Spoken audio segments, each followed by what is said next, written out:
ભાઈ આપણે ગુજરાતી જોડે જોડે હિન્દી મૂળાક્ષર પણ શીખી ગયા. ચલો કયો મૂળાક્ષર છે ભાઈ? બધાને બતાવો. ર ની નીચે શું લખ્યું બેટા? જોઈશ તે નીચે લખેલું? પાછળ જો તો ગુજરાતીમાં કયું છે?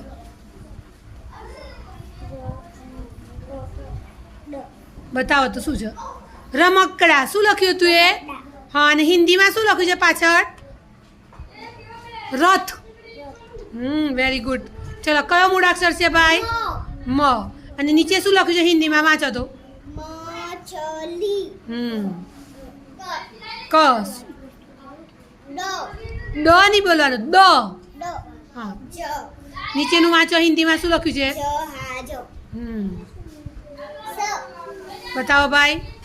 સસ. હવે નીચે શું લખ્યું છે બેટા? સપેરા એટલે શું ખબર છે તને?